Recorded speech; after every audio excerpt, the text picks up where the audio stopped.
Chers auditeurs, nous envie souhaiter la bienvenue encore une fois pour nos leçons de l'école du sabbat. Une fois n'est pas coutume, aujourd'hui nous à deux pour présenter la leçon qui s'intitule « Se prendre pour Dieu ». Avant qu'il nous aille plus loin dans nos leçons de l'école du sabbat, et mon envie qu'il nous courbe la tête tout simplement et nous pour prier ensemble. Nous, Papa qui est dans le ciel, nous envie qui en cet instant, tout capable à connaître tout Saint-Esprit, afin qu'il nous capable à comprendre sa leçon qui est là pour nous aujourd'hui.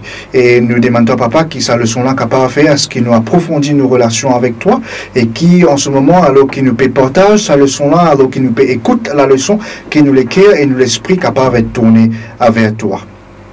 Nous demandons, Seigneur, accorde-nous tout cela, quand nous prions dans le nom de Jésus. Amen. Amen. Amen.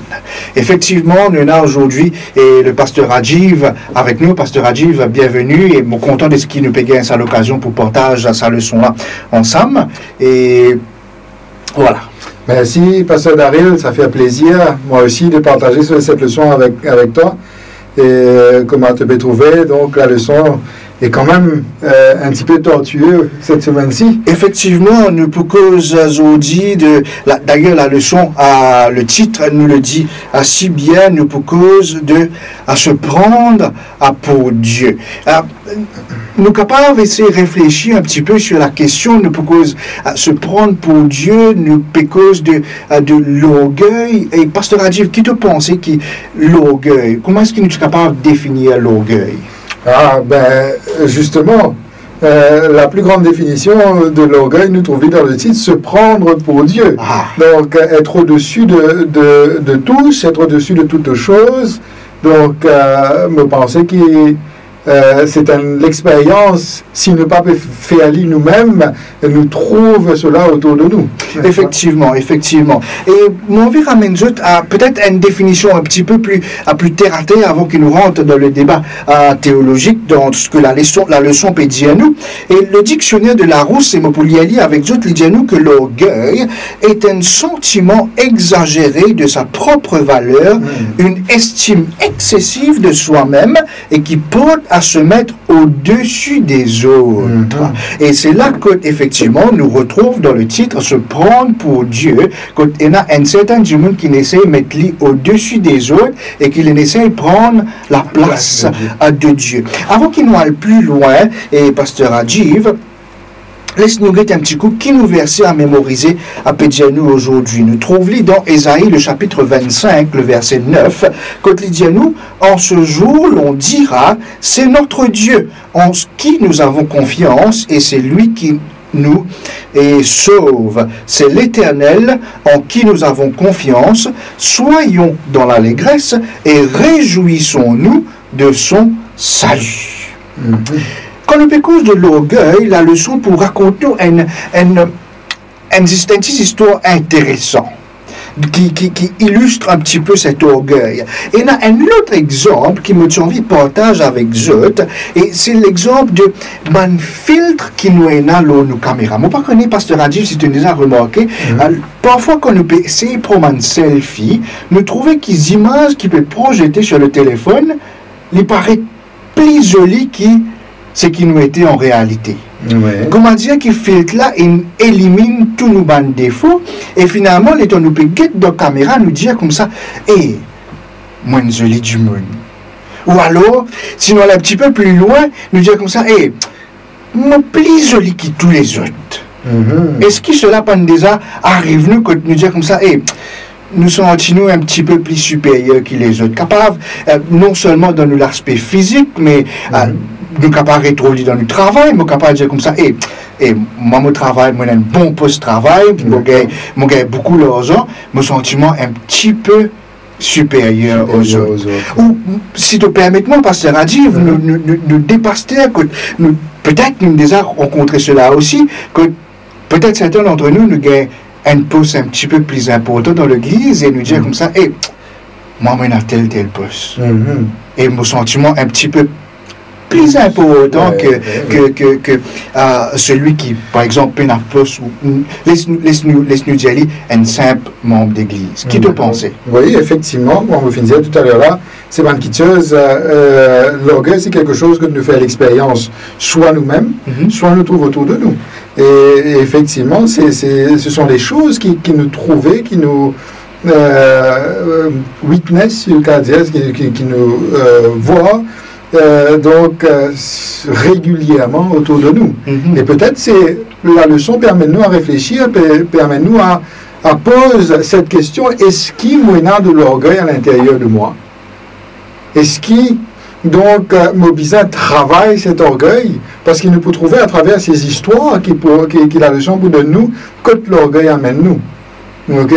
Et c'est pas un endroit bien, c'est pas un endroit de joie et de bonheur qui l'orgueil amène nous, Pasteur Daryl. C'est la désolation totale. Effectivement. Et dans toutes causes de désolation, Pasteur Rajiv, cela ramène nous un petit peu à la leçon que nous trouve tout d'abord l'empire de Babylone, qui est un empire que, à l'époque que nous peut causer ici, à l'époque où la prophétie d'Ésaïe, le chapitre 13, qui me peut lire avec eux dans un instant, personne pas tu peux penser que le royaume ou l'empire de Babylone, tu peux un empire qui peut éventuellement craser. Il a tellement une ampleur que jamais nous pas tu peux dire que l'empire là un jour pour craser. C'est comment dire, nous peut dire, et si nous prenons par exemple l'Amérique, que je tenais tellement l'argent, je tenais tellement la puissance militaire extraordinaire, incomparable à des autres pays, et nous peut dire comme ça, l'Amérique, dans quelques années, dans une dizaine d'années, pour craser complètement, que nous ne pouvons même connaître que ces pays-là. Et c'est effectivement, voilà ce qui nous trouvait dans Ésaïe, le chapitre 13, que bon Dieu prononce un oracle de jugement. Me lire à partir des versets 18 à 20. Il dit: nous, de leur ordre, ils abattront les jeunes gens et ils seront sans pitié pour le fruit des entrailles. Leur œil n'épargnera point les enfants. Et Babylone, l'ornement des royaumes, la fière parure des Chaldéens, sera comme Sodome et Gomorrhe que Dieu détruisit. Elle ne sera plus jamais habitée, elle ne sera plus jamais peuplée. L'Arabe n'y dressera point sa tente et les bergers n'y porqueront point leurs troupeaux. Effectivement. Nous trouve, permettez-moi, pose-toi la question, Pasteur Rajiv, c'est un oracle de jugement. Et quand nous lisons cet oracle, nous avons l'impression que peut-être Dieu est un petit peu cruel, il est un petit peu dur. Et quand on regarde donc la comparaison entre les autres paroles qui Ésaïe Poena et cette parole-là précisément, donc là Ésaïe commence donc sa prophétie avec le mot oracle qui est différent avec les autres qui nous finissent trouver auparavant. Et justement, ça amène nous à réfléchir, et il y a quelque chose de différent ici. Il y a quelque chose de différent ici. Et justement, bon Dieu paraît sévère dans ce qu'il peut dire. Mais en réalité, ce qu'il bon Dieu peut dire, donc oracle de l'Éternel, et donc donné par Ésaïe au peuple, bon Dieu mentionne donc au peuple, mentionne au monde entier ce qui arrive à Babylone. C'est quelque chose qui Babylone lui-même finit déjà tracé ou qu'il y peut tracer à ce moment-là. Donc c'est une conséquence de ce qu'il y peut faire. Ou alors peut-être qu'il est capable de trouver d'une autre façon aussi, donc parce qu'il nous dit que c'est un Dieu qui est un Dieu cruel. Est-ce qu'il est capable de dire que par contre c'est un Dieu qui haït le péché, qui détestait le péché? Effectivement, et c'est par rapport à ça qu'il peut donner avoir ses conséquences pour voir justement comment les conséquences sont mauvaises. Comment est-ce qu'il est capable, nous aussi, détester le péché, pareil comment Lily détestait le péché. D'accord? Et justement, donc, c'est un Dieu qui n'aime pas le péché et qui peut montrer cela par rapport à cette raillerie ou ces paroles dures qu'il nous a pas trouvées ici dedans. Et effectivement, peut-être qu'il nous signale un petit peu. Et juste en parenthèse, ce qui est très dur là-dedans, c'est cette comparaison avec Sodome et Gomorre, que nous connaissons qui est à l'époque d'Ésaïe, depuis donc Abraham jusqu'à Ésaïe, pas finéna encore un lot de Sodome, un lot de Gomorre. Donc ça c'est quelque chose d'assez dur. Et effectivement, c'est une question difficile qui nous capable pose nous, mais nous aussi gagnons un élément de réponse dans le fait que bon Dieu aussi, c'est pas seulement que bon Dieu prononce un oracle de jugement, mais essentiellement nous trouvons aussi ce Dieu de grâce qui lui aussi finalement vient souffrir sur la croix et qui nous oracle de jugement, oui, mais nous aussi éventuellement trouve ce Dieu de grâce à travers Jésus-Christ qui vient mourir à la croix pour nous, pour qu'il nous justement pas bizarre, si nous acceptons, bien sûr, si nous mettons l'orgueil de côté, nous sommes capables d'accepter le sacrifice de Christ et pas nécessairement bizarre passe par sa bonne oracle de jugement et de destruction. Effectivement. Et le Seigneur, il a toujours une porte ouverte pour nous. D'ailleurs, Pasteur Daryl Pukozola, tout à l'heure, quand nous guetter un petit peu cette partie de la leçon, que les causes pour la porte du ciel, n'est-ce pas? Donc, et le contraste. Et effectivement, donc, quand nous cause de Jésus-Christ dans sa leçon, dans la leçon, donc, nous trouvons qu'il est bon Dieu pour mettre une porte ouverte donc, au peuple. Et justement, quand il peut cause de l'oracle, quand il peut dire un jugement contre ce pays, donc contre Babylone, nous pouvons trouver aussi que dans sa l'oracle-là, dans sa jugement-là, il y a aussi une question de salut. D'accord? Il y a aussi une question de salut, Pasteur Daryl, et la question de salut, il pouvait pour le peuple de Juda. Effectivement, parce que nous trouvons que, et c'est là que nous trouvons que bon Dieu est un bon Dieu qui au contrôle, même si nous avons l'impression parfois qu'il nous a une situation dans la vie, nous ne pouvons pas comprendre, qu'il nous peut vivre une situation difficile à travers cette histoire, à travers cet oracle de jugement, à travers ce qui se passe dans l'histoire ici, nous trouvons que Dieu est toujours un Dieu au contrôle. Comment est-ce qu'il nous connaît ça? Nous trouvons que finalement, la chute de Babylone va donner lieu à la libération du peuple de Juda, va donner lieu à la libération de ce peuple d'Israël, que éventuellement, pour retourner en Judée pour reconstruire le temple, et c'est là que nous trouvons l'histoire d'Esdras et de Néhémie, etc. Exactement. Mais cela commence avec la chute de Babylone qui libère le peuple de Dieu. Et justement, quand nous guette l'histoire, donc quand nous prenons depuis Ésaïe, quand nous guette l'histoire jusqu'à sur la fin, nous trouvons comment cet oracle a été réalisé. Effectivement, comment cette prophétie a été réalisée, parce qu'il nous trouve la croissance de Babylone. Okay? Donc, nous trouvons comment Babylone pour grandir, pour venir une super puissance dans le monde. Et là, nous pouvons trouver comment, d'un coup, il peut perdre sa puissance. Et quand il peut perdre sa puissance, la leçon pour dire nous, il peut perdre définitivement par la main de Cyrus, donc par les Mèdes et les Perses. Et pour il y a d'autres personnes, d'autres rois qui peuvent venir, d'autres empires qui peuvent succéder à Mèdes et Perses, mais Babylone, jamais ils pourraient élever. Donc, c'est quelque chose de dur. De type cause, l'Amérique tout à l'heure là, c'est une bonne comparaison pour notre temps aujourd'hui, Babylone et l'Amérique. Donc, ces deux empires qui se ressemblent par rapport à leur puissance et par rapport à leur commerce. Et nous trouvons, pour nous, inconcevable de voir l'Amérique être détruite et ne pas reprendre, n'est-ce pas? Mais, donc, par rapport à cet orgueil de Babylone, bon Dieu, pour qu'on pense à l'orgueil de Babylone là, n'est-ce pas? Il pour mettre cet orgueil de Babylone là au devant par les yeux par l'oracle, d'Ésaïe.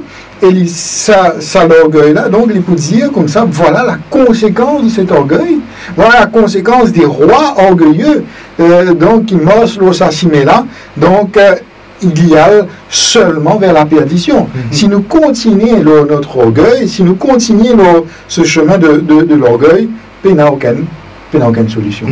Et Pasteur Adjiv, laisse-moi poser toi la question. Donc, tu mentionnes ici une comparaison entre plusieurs rois. Et mon vie qui nous juste rapidement dans le texte de Ésaïe, le chapitre 14, quand l'Ipoudianou ici, à partir du verset 12, à côté l'Ipoudianou, te voilà tombé du ciel, astre brillant, fils de l'aurore, tu es abattu à terre, toi le vainqueur des nations. Tu disais en ton cœur, je monterai au ciel, j'élèverai mon trône au-dessus des étoiles de Dieu. Je m'assiérai sur la montagne de l'assemblée, à l'extrémité du septentrion. Je monterai sur le sommet des nues, je serai semblable au Très-Haut.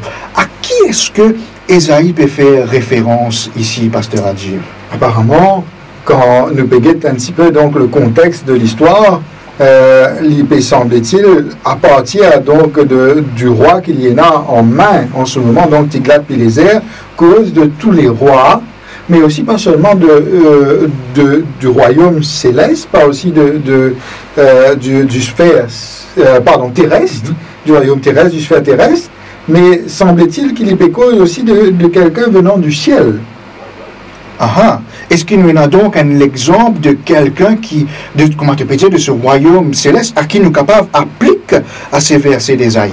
Et là, donc, quand nous guettons un petit peu plus loin dans Apocalypse, chapitre 12, c'est chapitre 12, n'est-ce pas? Chapitre 12, des versets 7 à 9, exactement. Et donc, nous trouvons ce personnage donc, qui pouvait faire la guerre contre Michel et ses anges, et ce personnage qui est l'apôtre, pour mettre le nom, il peut dire comme ça, qu'il est Satan, n'est-ce pas, Lucifer, le diable, et il peut dire que c'est lui qui peut faire la guerre contre Michel et ses anges dans le ciel. Et nous trouvons aussi dans Ézéchiel, chapitre 28, d'accord, donc la comparaison entre le roi des Tyrs et l'ange, donc le chérubin protecteur, pardon, qui peut dans le ciel, qui peut avoir donc une grande gloire, qui peut avoir un grand poste, je sais pas cause de poste tout à l'heure à l'église, pour un grand poste, qui peut avoir des grandes positions, et par rapport à sa position, justement, il peut avoir ses paroles, il peut dire, je serai semblable à Dieu, et donc je monterai, je ferai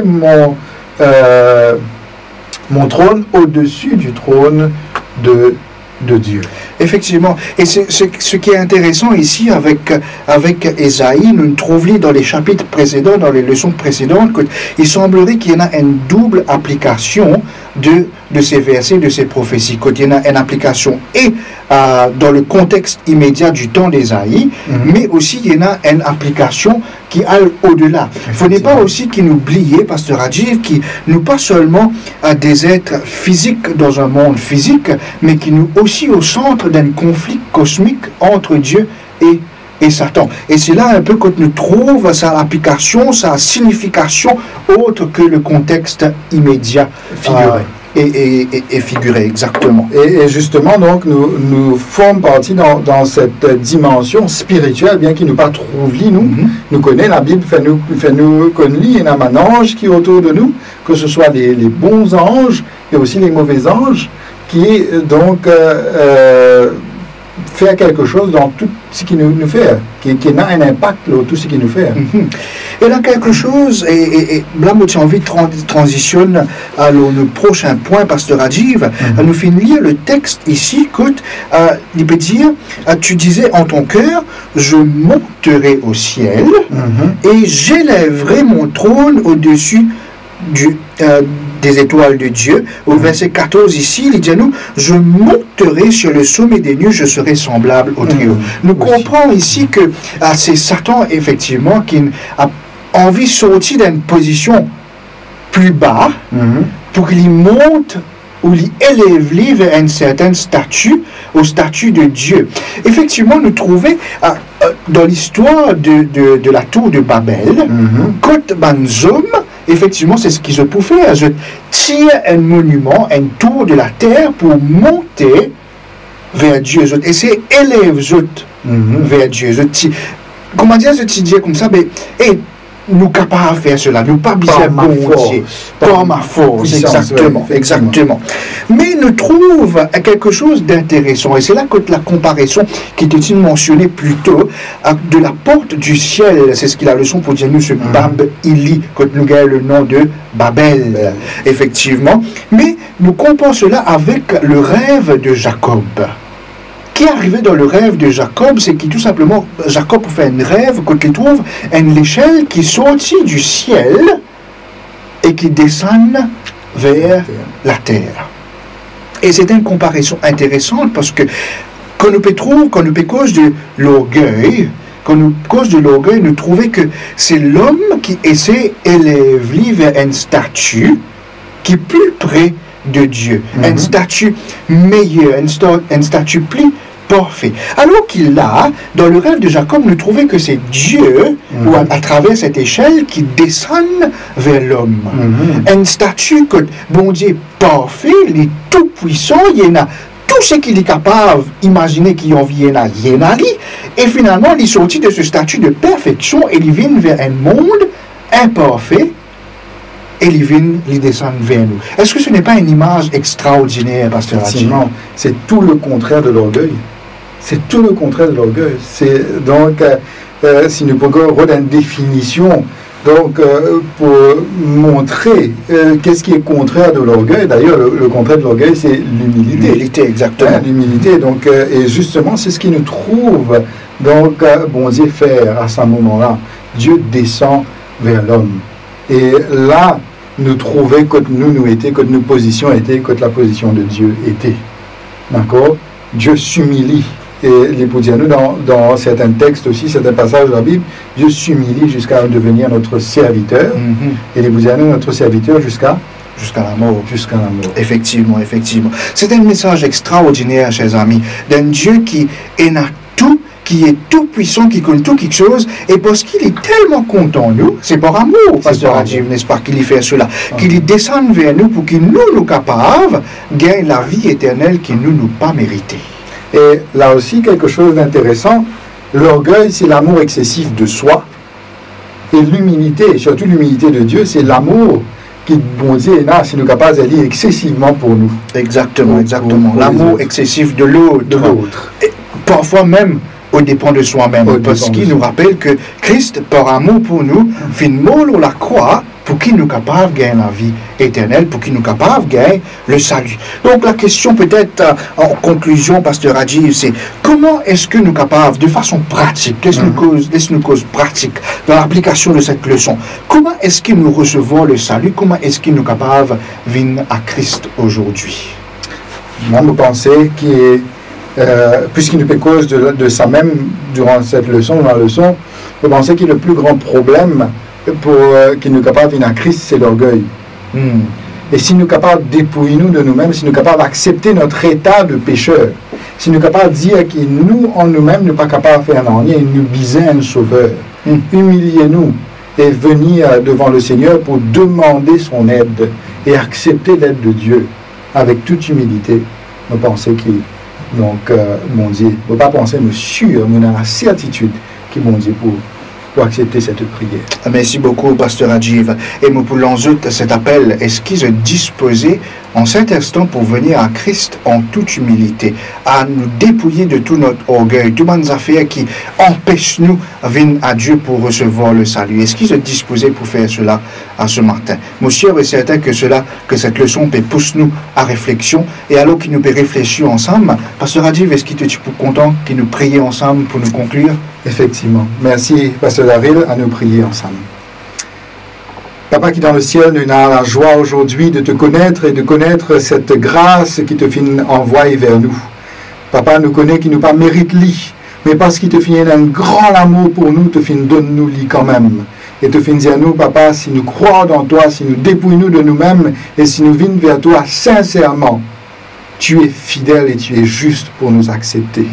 Aujourd'hui, Père, nous remettre notre vie entre tes mains. Nous demandons-toi s'il y a quelques zones d'ombre dans nos léquères, s'il y a quelques moments, quelques lieux que nous orgueilleux, que nous gardons, que nous chérissons quelques points d'orgueil dans notre vie, qui te capable enlève cela. et qui est capable de purifier nous la vie. Donne-nous un renouveau spirituel, donne-nous cet esprit d'humilité qui Jésus-Christ tient là, pour qu'il est capable de sortir depuis dans ce trône, pour lui descendre dans la terre, vivre en tant que serviteur. Donne-nous cet esprit d'humilité pour que nous aussi nous capables de faire pareil devant toi et devant nos semblables, devant nos frères et sœurs, devant les hommes qui peuvent attendre pour être sauvés par toi. Nous prions toi en ce moment. Il y a beaucoup de personnes qui peuvent écouter toi, qui peuvent entendre toi aujourd'hui, qui sont capables de bénir toutes ces personnes et qui sont capables de nous ta force, surtout qui sont capables d'accorder nous ta victoire aujourd'hui. Pas la nôtre, pas par notre force, pas par notre puissance, mais par le nom et le nom seul de Jésus-Christ. Amen. Amen. Merci beaucoup, Pasteur Adjiv. Nous sommes contents de ce qu'il nous récit partage cette leçon avec nos bons auditeurs. Et nous prions qu'il bon Dieu continue à bénir et nous disons à très bientôt. Merci, Pasteur Daryl. Très heureux.